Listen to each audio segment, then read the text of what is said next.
love something and let it go. It's hard to see it in the moment, but the best things always hurt the most. Yeah. If I could, I'd never let you go. But my heart's fighting my conscience, and you don't deserve the fallout. Being pulled down in my undertow. You can want something so bad that it doesn't want you.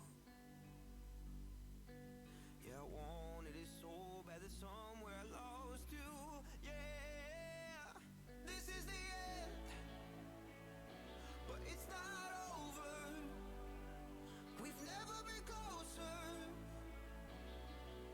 Someday I will see you again. Yeah, this is the end, but it's not over. We've never been closer. Someday I will see you again. Oh, I will see you again.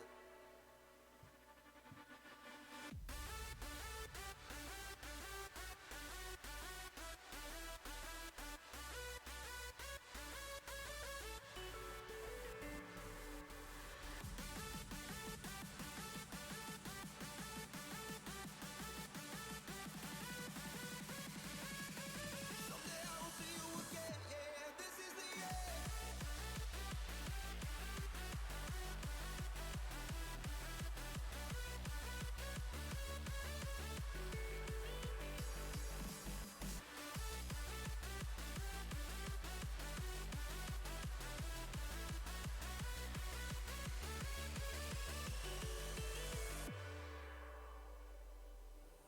I was 15 and I lost myself. But then I finally found you, and the things I felt that changed my life.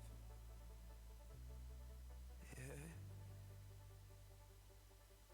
Now it's hard to go without you, but I know that if I doubt myself, I won't give up this feeling that I needed to change something inside myself. You can want something so bad that it doesn't want you.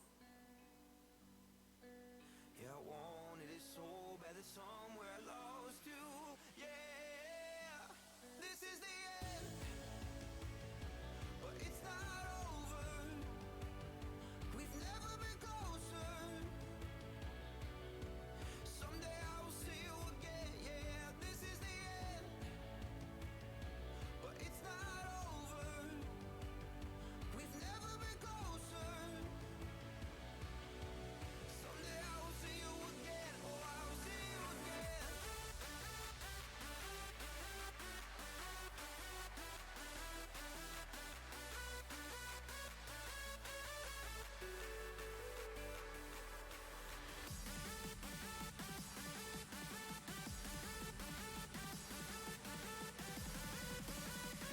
Someday I will see you again. Yeah, this is the end.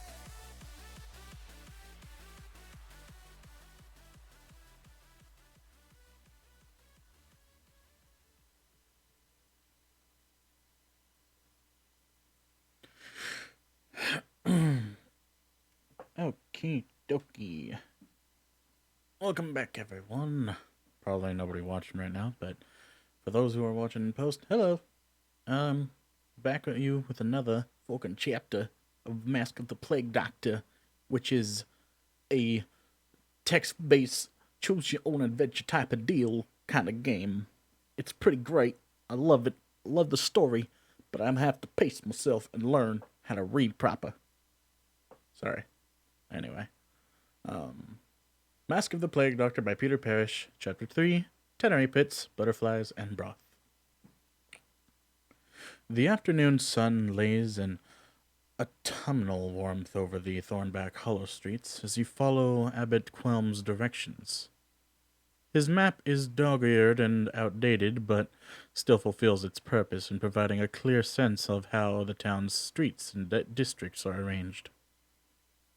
The sanctuary, as Quelm was delighted to point out, sits in Thornback's center, an ancient axle radiating spokes in all directions.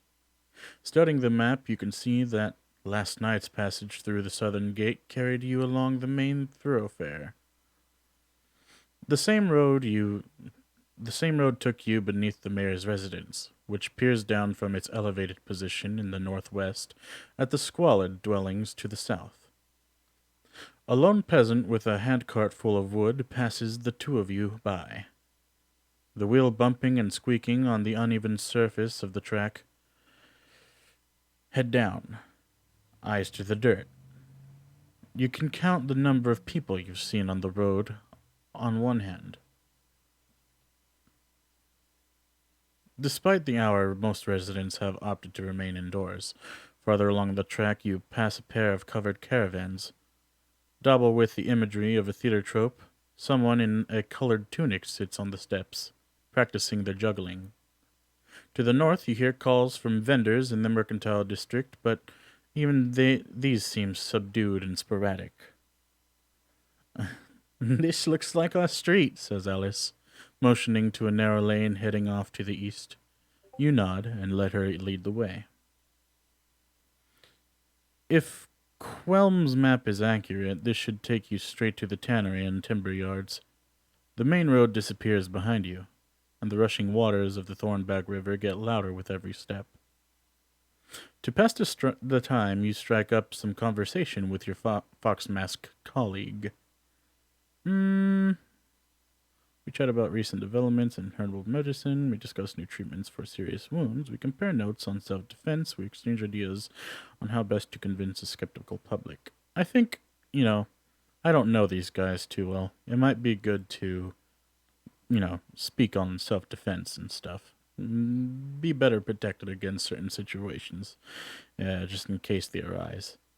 Anything else we could talk about later, but I think self-defense is probably more important to get to know with these people first. So, we compare notes on self-defense. You spend some time bonding over the shared physical danger that sometimes come with your profession. Some of the anecdotes about your time as a bodyguard have your colleague sucking air through her teeth. The thing about accumulating endless volumes on the subject of theoretical medicine, says Alice, is that it gives you an exhaustive list of painful spots to aim for in a fight. Genitals, you say, not skipping a beat. Genitals. Yes, Alice nods. Anything in that area, that's an obvious one, but don't forget the eyes. Earlobes are often within reach, too. I admit, Alice, I do not consider you to be a ripper of earlobes. To outwit predators, the fox must stay cunning and resourceful, she replies. It's difficult to tell beneath the mask, but you would swear she's smiling. Press on towards the tannery. The lane twists between cramped houses, windows darkened, doors closed to the world. A set of nervous barriers against the encroaching sickness. You see a young man dash between dwellings, a flock of birds take flight from a rooftop. Another curve in the road finds you up against Thornback's Hollow's eastern wall. The river is even louder now, cascading over rocks and carrying its watery deluge to the sea. You tilt your head upward in the wall's shadow, scanning the wooden perimeter. Not a guard to be seen. Moreland was right about the blockades. Moreland was right about blockading the gates, Alice says, raising her voice above the raging river. That was a firework, hello. If the rest of the perimeter is like this, people have no other way out. You follow the curve of the wall until the lane discards the two of you into an open yard, dotted with piles of chopped timber. Sodden ground sucks at your boots, and the lingering stench of tannery work worms its way beneath your mask, stinging your eyes and nostrils as if with invisible pins.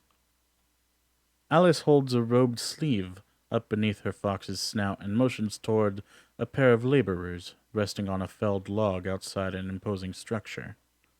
One of the workers pulls herself to her feet as they draw near. Her companion, a hairy hulk of a man, remains seated. Hold up. You got business with the Guild of Timber? The hulk coughs and his friend rolls her eyes. Fine, the Guild of Timber and Associated Society of Tanners. Happy Duncan. Just like to hear the full title, Mally. That's all, he replies. Well, mm, well, we need to get inside the tannery. Medical investigation and all. Well, that's too bad for you, says Mally. Plague plague, tannery's closed. Her colleague stands up, blocking the doorway with his considerable bulk. It's clear you need to hone your approach if you hope to convince these two. Let's see. A lying claim the Guild of Timber sanctioned this church search. I press them harder, reasserting my authority, and I search for a way to break into. I look for evidence of disease outside the tannery. I wanted to go with this one first anyway. Blip. Very well, you say. We'll just stay out here. The two laborers look at each other and offer you a facial shrug. Fine with us, says the hulking one. Alice follows you around the side of the tannery building. I'm assuming you have some sort of plan, she says. Care to fill me in? Find something that looks like it was killed by the disease. The more ravaged, the better. She makes a noise of comprehension and joins you in poking around the weeds and grass. After several minutes of fruitless searching, your boot nudges the bloated corpse of a rat. Looks more like it drowned to me, says Alice, peering at the animal with her head askew. It'll have to do. Report to the laborers. Return. I don't know.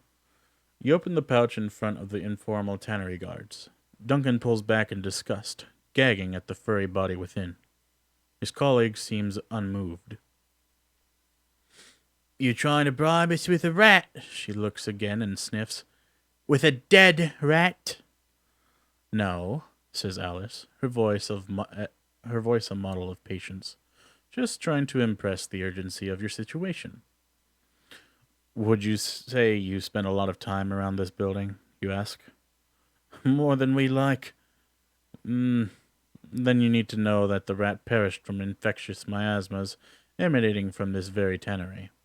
You waggle the rat pouch for added effect. This rodent's death means the situation is more serious than we imagined. You have to let us inside to investigate. A queasy look crosses Duncan's face.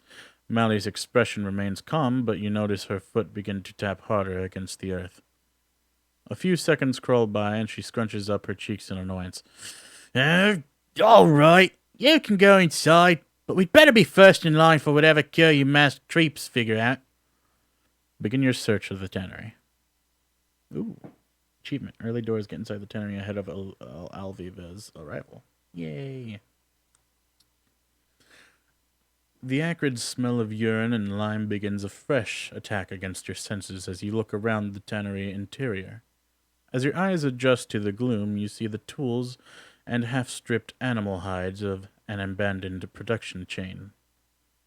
A trench of water siphoned from the Thornback River lies stagnant. The low ceiling feels heavy and oppressive. Alice pokes her boot at a discarded pile of skins, their hooves still attached.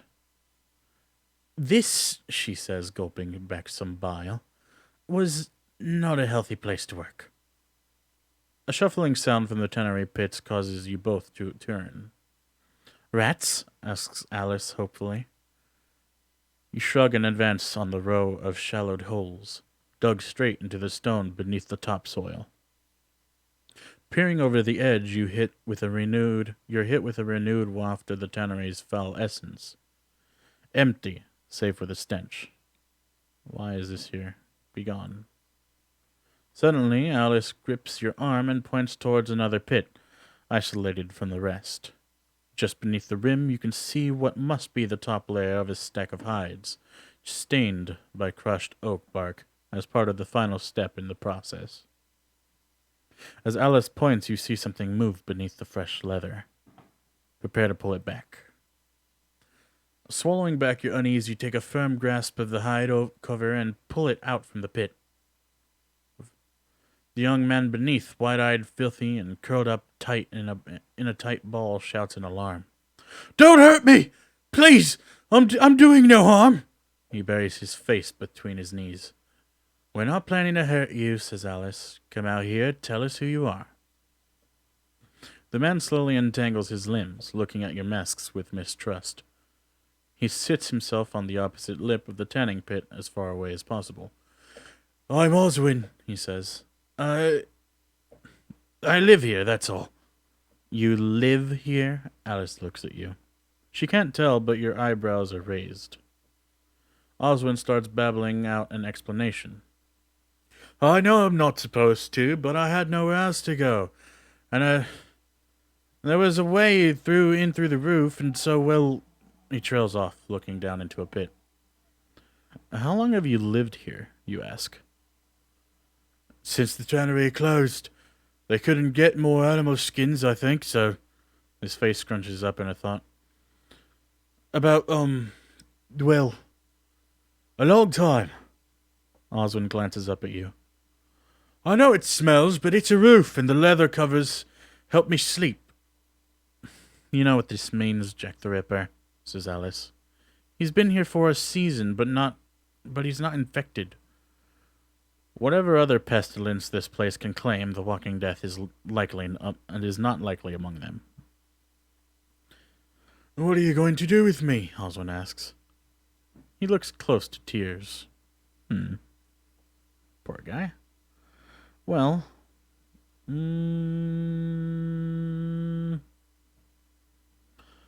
could use more hands at the sanctuary. Never really considered myself a monk, Oswin says, but their buildings always looked warm and I'm willing to help. You suggest he ask for Abbot Quelm. He jumps up from the pit with enthusiasm. Thank you, he says, hauling himself up to the building's low rafters and disappearing out of sight. I won't forget it. Find some fresh air. Boop. A group of 3 awaits you as you leave the tannery. The 2 sentries stand with their arms folded, flanking a thin woman with dark, close-cropped hair. She leans on a cane as she adjusts a red sash that sits around her waist. Duncan draws the thin woman's attention to your presence. Well, says the woman with the cane. A couple of crown flames down here among the logs and the dirt.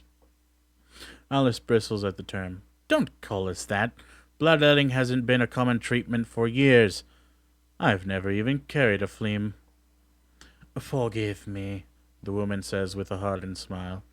I remember when a visit from a masked meant the streets ran slick and wet.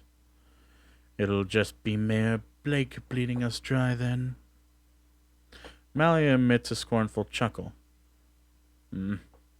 My name is Avilva Frith. I represent the fine members of the Guild of Timber, the people upon whose backs Thornback Hollow was built.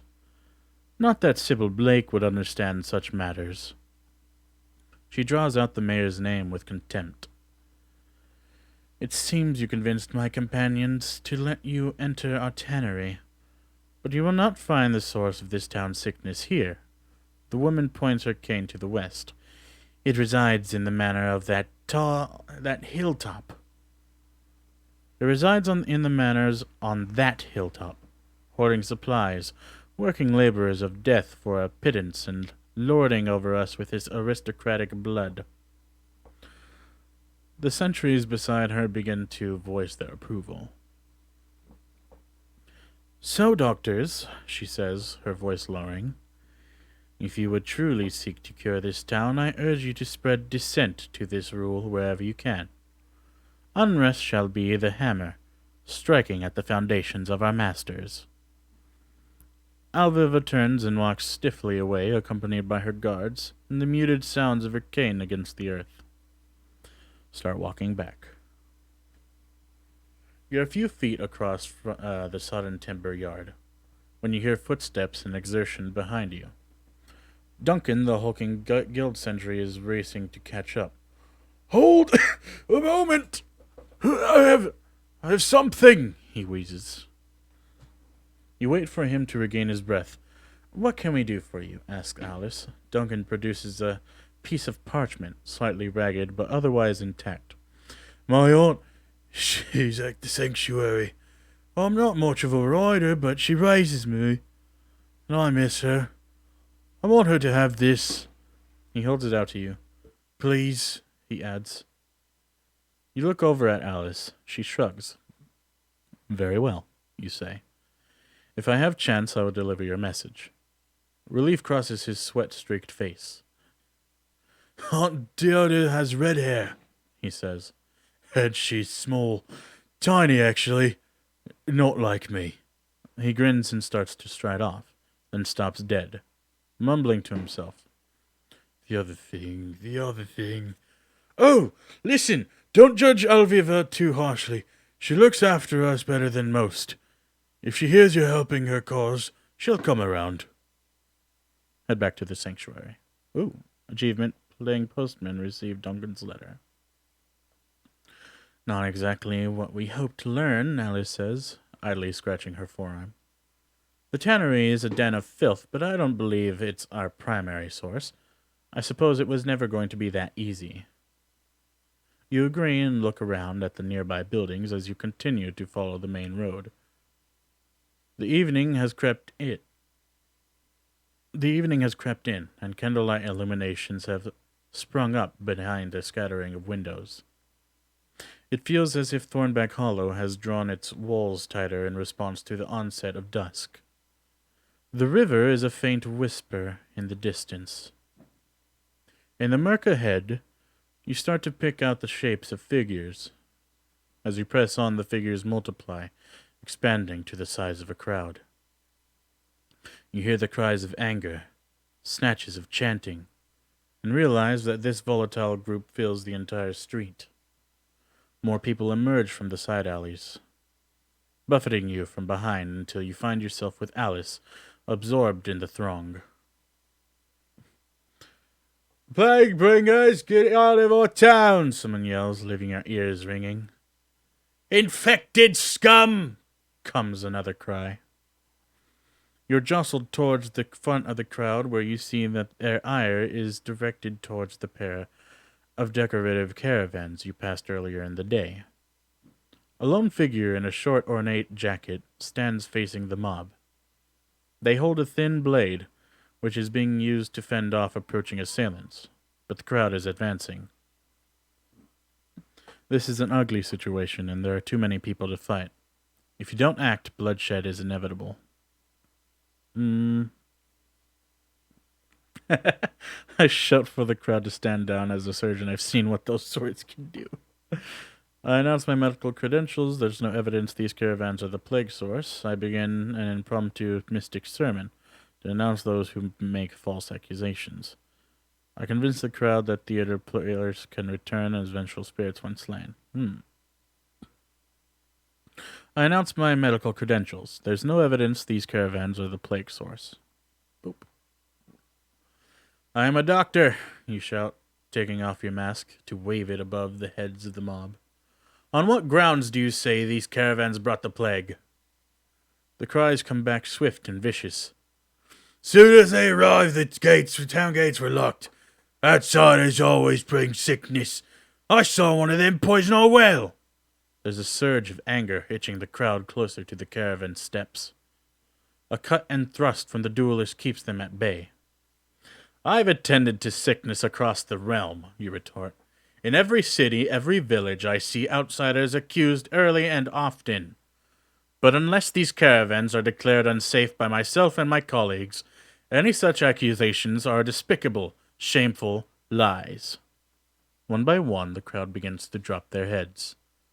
The few who are still raving about the plague bringers have sleeves tugged by their fellows or are shushed into silence. People begin to drift away into side streets and doorways. A hungry-looking man in a distressed hat passes you by, mumbling an apology. You wonder whether anybody will offer contrition to the figure by the caravans. But they do not. Approach the caravans. Achievement, crowd control, disperse an angry crowd without bloodshed. Yay! Huzzah! There we go. You see the flaps of the wagons being raised and people peeping from within. checking that their would-be assailants have departed. The figure on the caravan steps, sheathes their sword, and descends to greet you. I am in your debt. I've never seen such a talkative crowd, let alone one whose tongue can be accomplished so much. They take a shallow bow, removing a small hat with a modest feather. Fair hair cascades around their face. Lucia Vilde, sword to the Arabian players. You remove your mask in kind. You're not an actor, Alice says, staring at the elaborate butterfly design embroidered on the sleeves of Lucia's jacket. No, my Volpia friend. Vulpine, they reply, patting their bright scabbard. This was not a role. Had you not intervened, your townsfolk would have perished. You seemed awfully sure of that, you say. I do, don't I? While you spoke, more of the theatrical players have collected themselves on the street. Their accent and dress place them as foreigners in the crowd's realm. One, a short man in stripped leggings, approaches you and grasps at your hand, striped. Oh, thanks. We were passing through town, but the plague quarantine left us stuck here. Your Baron Moreland took our horses. That's some misfortune, Alice says. Your other faces mean you are inquisitors of sickness in this land, he continues, pointing to the masks in your hand. Please, none of us in this troop have the plague. You nod and reassure him, but the man still hasn't relinquished your hand. We're still afraid this walking death could stalk us. Tell us, what do you think is Raleigh to blame for the infection? Nobody. Plagues have no masters. If you can spare them, we need volunteers. Angry mobs certainly don't help. The mayor should increase patrols. In my view, the Sage of Oak has been in this town where there is poverty and inequality. Inequality disease can always take hold. I suppose the first or second, but nobody. Plagues have no masters. If you can spare them, we need volunteers. I think this is probably the more better suiting choice for me. The man thinks for a short while, then releases your hand and rejoins the larger group of Arabian players. Arabian? After some discussion, he returns with two others. Since there's little sight of putting on a show here, our stagehands have plenty of spare time. These two have offered to help you. There's no experts in medicine, but if you need things fetched and carried, there are none better. You thank the troop for their generosity and give the stagehands directions to the sanctuary. As you ready yourself to depart, Lucia beckons you over. Listen, they say. This sword arm of mine can keep the troop safe from unruly peasants, but I can't parry a disease. Until the quarantine is lifted, we are all in danger. We're doing what we can, Alice says. You've demonstrated as much, Lucia replies with a gracious motion of their head. Really, you're one of the few bright sparks Thornback Hollow has had to offer. They pause, adjusting their feather in their hat. Well, you and this realm's deities, I am no believer, but their fluidity is quite liberating. Gender can be so tiresome, no? Meh, I don't care. Before you can properly respond, Lucia's name is called from the farthest of the two caravans. You look over and see a bearded man motioning to Lucia. Duty awaits, they say, but if I can aid you in future, don't hesitate to call upon me yourselves. With a wave and bow, they depart. Return to sanctuary. Your boots meet the road once more as you travel back towards the sanctuary. Even in the dimming light, the oaken towers can be seen stretching high above Thornback Hollow. Two sturdy beacons gazing down on the sprawl of crooked houses and squalid industry. You've not traveled far when Alice steps in closer and lowers her voice. I think there's somebody following us. To your left, beneath the doorways. Resisting the urge to turn immediately, you take a few more steps and pretend to drop one of your pouches of herbs. You kneel down, scoop the leather pouch back up, and glance behind you. Several feet back, you see a shadow dart between two buildings. You hear what could be footsteps, then a snatch of laughter. "Let's keep moving," Alice says, shivering. The pair of you press onward, peering all about you into an encroaching darkness. Your ears strain to catch any clue of your pursuer. The air holds a sudden chill. Silence reigns. Until the shriek. "Dwellers take you!" screams the tattered figure before you. Where they burst from, you can't be sure. An alleyway, a doorframe, perhaps they clung to a building like a bat, waiting for you to pass by.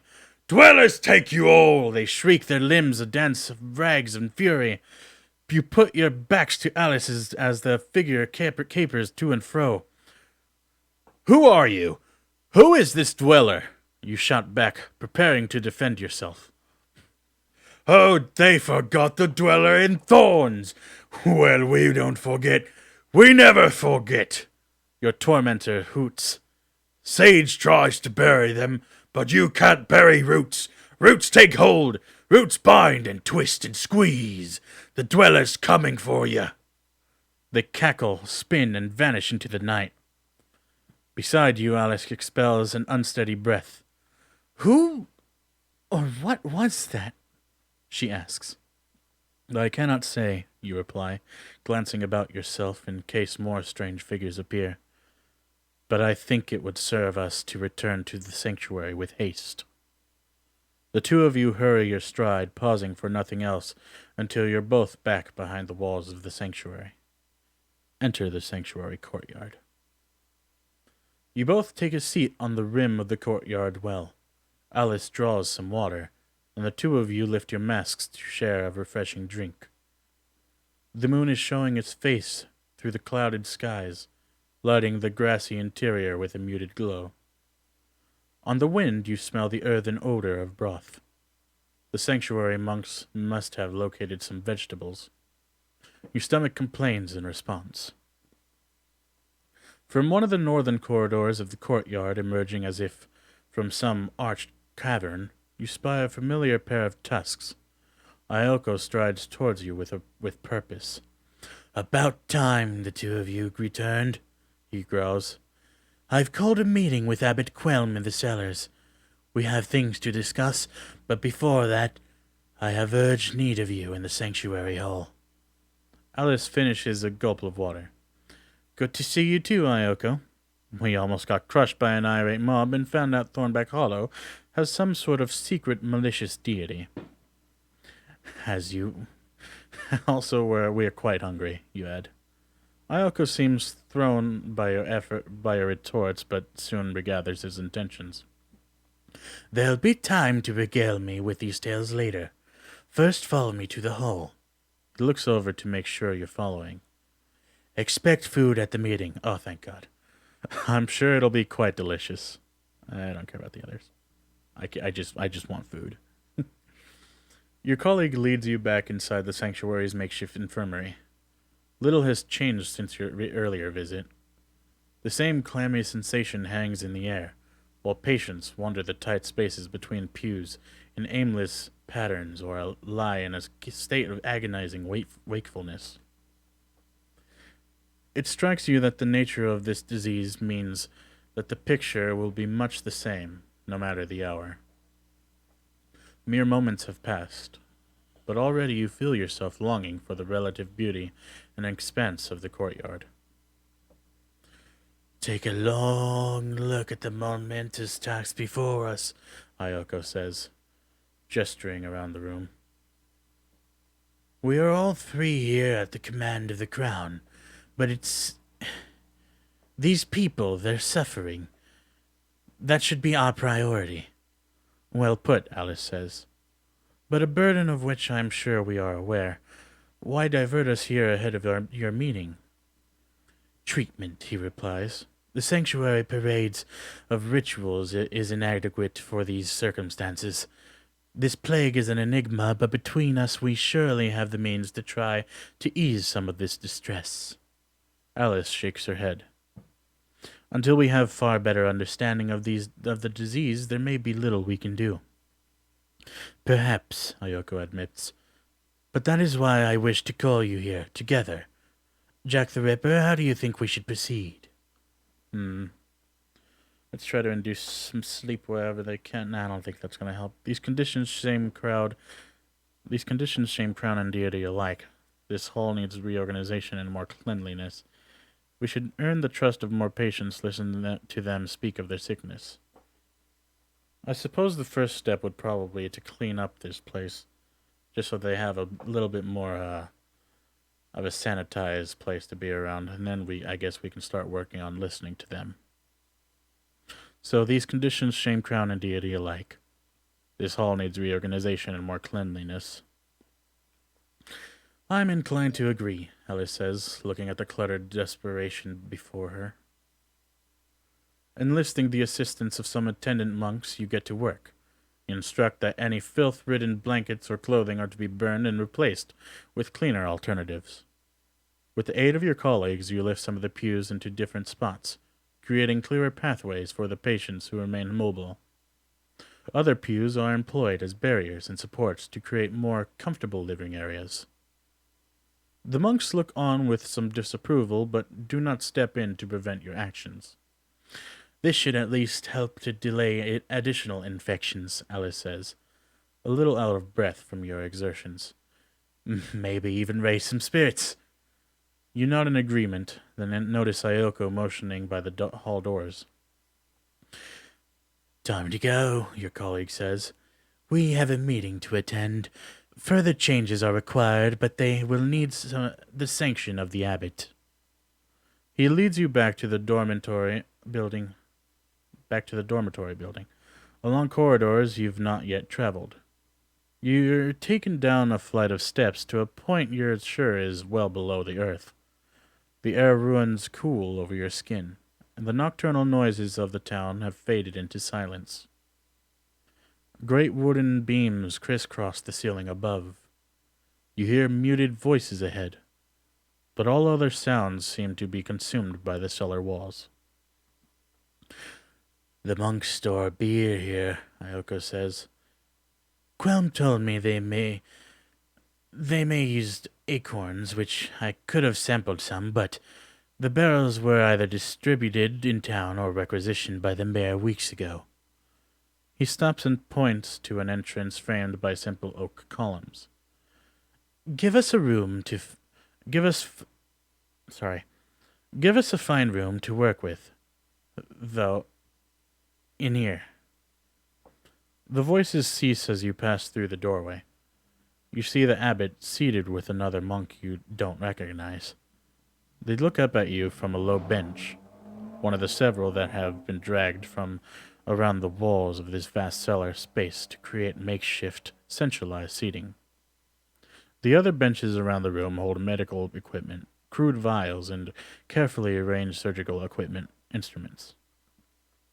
You spot one of your new medical recruits, clad in dark gray garments, busying themselves on the far side of the chamber. Ayoko indicates that you and Alice should take a seat.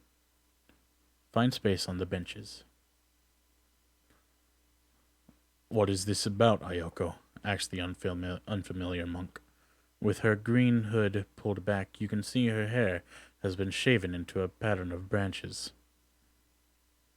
The abbot puts a hand on her arm. Patience, Marilda. More monks enter the cellar, carrying small bowls and a pot with steam rising from its contents. You tilt your mask to inhale the aroma as the monks begin doling out the broth. Raising one of the bowls to your lips, you drink deep. The soup is watery, and in your haste it burns your mouth. You detect a minuscule hint of carrot. Perhaps a lone potato. The warmth descends into your stomach. A rather thin meal, but satisfying all the same. Ayoko clears his throat. Thank you for attending. Grand speeches aren't what I'm best at, so I'll keep this short. Beside you, Alice rests her bowl back on the table and mouths some silent thanks. I've been observing at the sanctuary since the morn, he continues. and what I've seen gives me grave concern. We're doing what we're able, Marilda protests. Ayoko holds up a hand. The people of Thornback Hollow owe you much, but there are certain practices that which must end. I've witnessed people come and go among the sick as they please. For the safety of the town, families can no longer be permitted to visit their kin in the sanctuary hall. There will be an uproar, Marilda says, flying to her feet. The abbot remains seated, doubt on his face. I have to agree with my prioress. Bearing the families brave enough to attend the sick is a cruelty that could sparkle panic. The infection must be contained as best we can, Ayoko insists. We know it can spread. This is the only way. My colleagues will tell you the same. You look over at Alice. She gives a solemn nod. We can apply medical principles to minimize the risk without cutting people off completely. Let's not rush to containment. I'd sooner chance the plague than face another angry nah. The people afflicted should have their say, ask the patients. We are guests in the sanctuary of Oak and should respect the wishes of the abbot. Well, I think Ayoko is right. This is not the time for sentiment. We must contain the illness.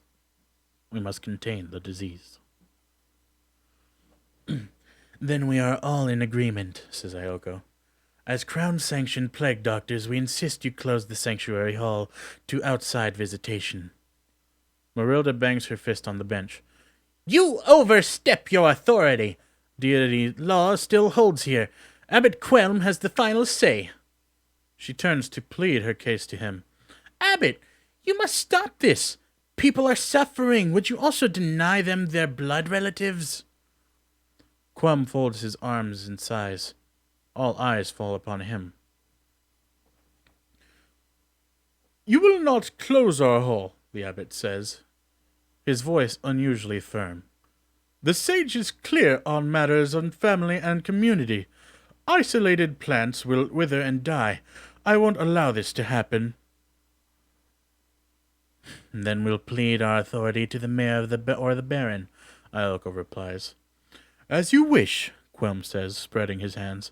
But the mayor will not be eager to spread additional unrest through the town, nor, I suspect, will the baron want to enforce a further internal quarantine.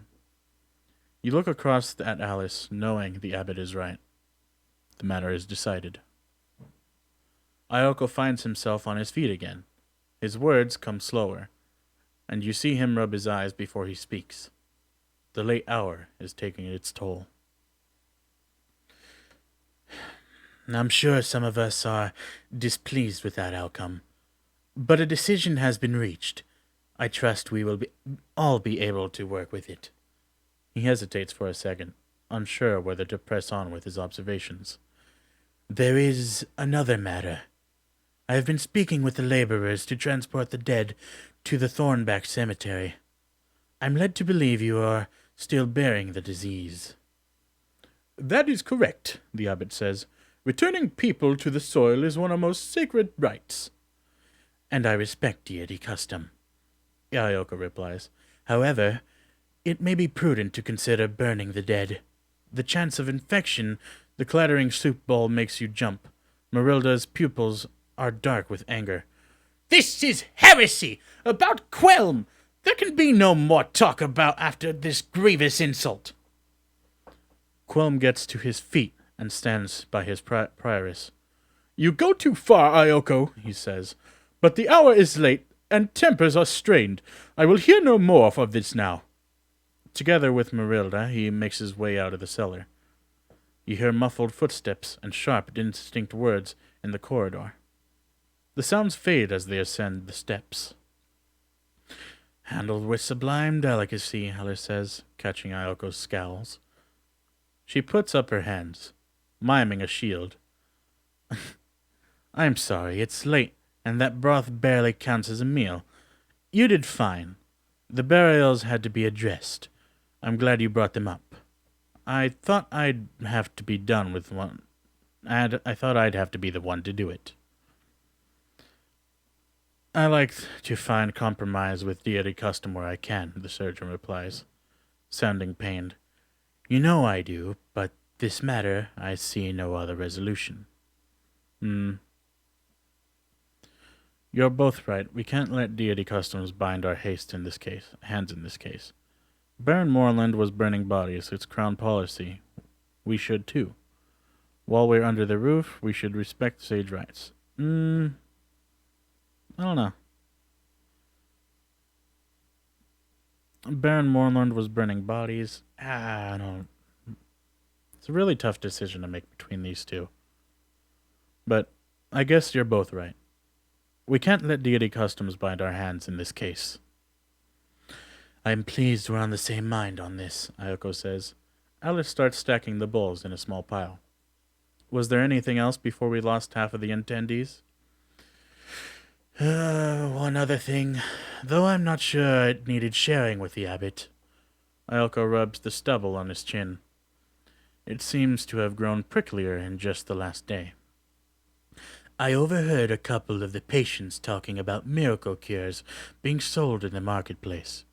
You know how that usually works. An opportunistic merchant in need of some gentle guidance, Alice remarks. Jack the Ripper, maybe our new acquaintance, Lucia, could help with that task. They can certainly handle themselves. As for me, I intend to visit the cemetery, Ayako says. Maybe we can see about changing some minds there. Behind the abbot's back, Alice asks, eyebrows raised. Ayako raises an eyebrow in return, but says nothing more. The meeting seems to have been reached its natural conclusion. You yawn and excuse yourself. The moderate comforts of a dormitory better wait. Time to sleep. You thought you'd committed the archways and passages of the sanctuary dormitories to memory, but locating your bedroom is proving to be a challenge. A series of wooden doors stretches before you, each as plain as the last. You take a few more steps, turn, only to find another line of identically spaced entrances. Just as you're about to begin knocking at random, you spot a figure in plague doctor robes cross an intersection of corridor up ahead. Something flutters from their arms. Alice? Ayako? You call. The discarded item is a piece of parchment. You pick it up. The crinkled surface is covered in dense symbols you don't understand. They seem to squirm under your gaze. Looking up in confusion, you see the figure again. It's Alice in her fox mask. She heads towards you, dropping more pages as she moves. The mask blinks. Whoa. You see the fox head open its mouth wide. Wider, impossibly wide. Fur and skin peel away as boar-like tusks protrude beneath. Your mouth tries to form a question, a cry, but nothing comes out. The figure melts into ether, and the corridor starts to twist and writhe. Something firm and prehensible wraps around your ankle. You stumble and try to steady yourself on the undulating walls. A new shape, dense and boundless, takes vicious form on the ceiling above. Panic rises in your chest. Seal my nerves and do my best to study what is happening. I calm my troubled mind and embrace this encounter. I resist. I think I steel my nerves and do my best to study what is happening. Taking a deep breath, you tell yourself that this is all part of some elaborate vision. You've suffered through the exhausting sweats and ghostly images of a fever before. This, though more intense, is surely no different. The bond around your ankle tugs and pulses. Your eyes find it hard to focus on the undulating walls. Above, the presence on the ceiling rolls even closer. Ever. A violent humming sound bombards your senses. Except, no. None of these things are occurring, you insist to yourself. The tightness around your ankles ceases and slips away. The restless flooring is becalmed. The humming begins to fade. You stand, open the door behind you, and step through. Where am I? Your stomach falls and your mind swims. Far below you, stretched wide across a patchwork of green and amber fields, is the town of Thornback Hollow. You see the sanctuary towers resonating in its center, roads flowing into streets, coursing into alleyways, surrounded always by walls, cliffs, and water. Farther still to the northeast, you see the Cragscree Mountains, their spines unfurled towards the skies. As you watch, you see a great wave crest those spines. It cascades down upon the town, bathing everything beneath in a dark red ichor. I formulate a working medical theory for all this as best I can. I try to visualize the town in anatomical terms. Enough of this charade. I fight what is happening to me. Only a clear mind and an appeal to deities. No. Let's see. It's either between one of these two. Try to visualize the town in anatomical terms. I formulate a working medical theory for it, and I think I'll try to visualize the town in anatomical terms. Or maybe I should formulate a medical theory to see if this can fix any of the issues with the plague. Then again, how am I going to do that? I try to visualize the town in anatomical terms. Something about the red fluid stirs your imagination. You look back at Thornback Hollow, once more seeing its streets awash in a substance akin to blood. The sanctuary at its heart. You eagerly try to place the veins and passageways of this urban body, hunting for a pattern. At first, this pursuit seems futile. The town resembles no body you have ever seen. No matter how you try to arrange its districts as organs or place significance on particular landmarks, nothing seems to fit. You stare in confusion, fast approaching the conclusion that you're attempting to draw meaning from a fevered vision. Then you see it. The flow of the ichor carries it in a distinct motion from west to east, but it also appears to travel from the Thornback River and pour out through the western cliffs. You couldn't discern a pattern because it was partially obscured from a view. Another network exists, hidden beneath the town's streets. A cold floor. Achievement, A Strange Awakening. Complete the vision and wake up somewhere strange. Ooh. Big on achievement. I can't get rid of it. You come to with your cheek pressed against the wooden floor of your sanctuary bedroom.